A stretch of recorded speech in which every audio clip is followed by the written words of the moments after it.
brought you by Silver Pumps and Motors.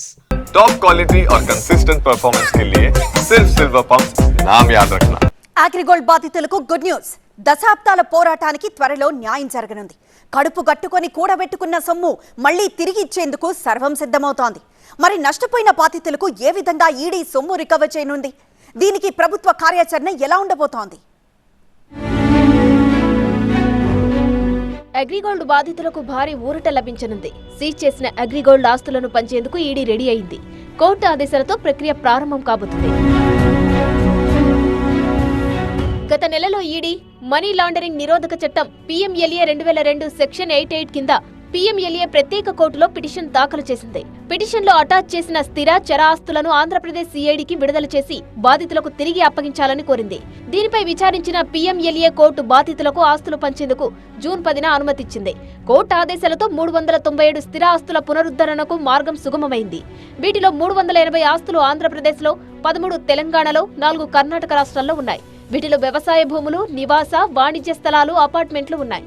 AgriGold group scam pi 2018లో ED దర్యాప్తు ప్రారంభించింది.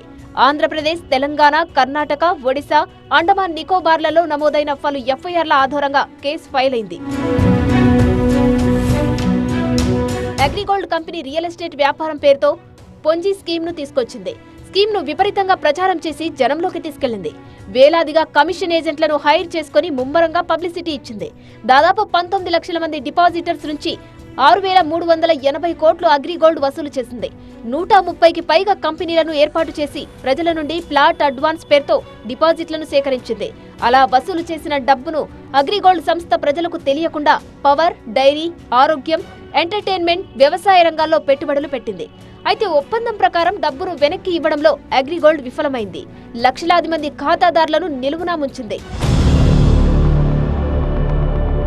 దేశంలోనే అతిపెద్ద స్కామ్లో అగ్రిగోల్డ్ కుంభకోణం ఒకటి.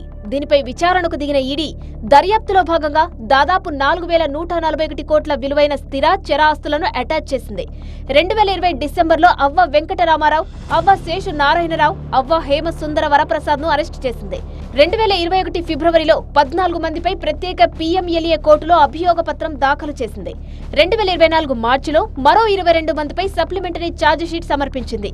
ఏళ్ల తరబడి బాధితులు న్యాయం కోసం కోర్టుల చుట్టూరా తిరిగారు, ఆందోళనలు చేశారు. ఎటకేలకు న్యాయం జరగనుంది. సీజ్ చేసిన సమయంలో అగ్రిగోల్డ్ ఆస్తుల విలువ 3,950 కోట్లు. అయితే ప్రస్తుత మార్కెట్ విలువ 7,000 కోట్లకు పైగా ఉంటుందని ఈడీ అంచనా వేస్తుంది. ఇందులో 611 కోట్ల విలువైన ఆస్తుల విలువ ప్రస్తుతం 1000 కోట్లకు మించి ఉండే అవకాశం ఉంది. ఏపీ CID సహకారంతో బాధితులకు ఆస్తులను పంపిణీ చేసేందుకు ఈడీ సన్నాహాలు చేస్తుంది. ఆస్తుల పంపిణీ పారదర్శకంగా, చట్టబద్ధంగా నిర్వహించేందుకు ఆంధ్రప్రదేశ్ ప్రభుత్వం రాష్ట్ర, జిల్లా స్థాయి కమిటీలను ఏర్పాటు చేసింది. రాష్ట్ర స్థాయి కమిటీకి ముఖ్య కార్యదర్శి అధ్యక్షత వహిస్తారు. అలాగే జిల్లా స్థాయిలో జాయింట్ కలెక్టర్ లేదా రెవెన్యూ డివిజనల్ ఆఫీసర్ నేతృత్వం వహిస్తారు. ఆస్తుల ధృవీకరణ, సబ్ రిజిస్టర్ కార్యాలయం నుండి విలువల సేకరణ, అధికారిక సంస్థల నుండి సరసమైన మార్కెట్ ధరలను పొందడం, రెవెన్యూ రికార్డులలో ఆస్తుల మ్యూటేషన్ను నిర్ధారించడం వంటి కీలక బాధ్యతలు ఈ కమిటీలు నిర్వహిస్తాయి.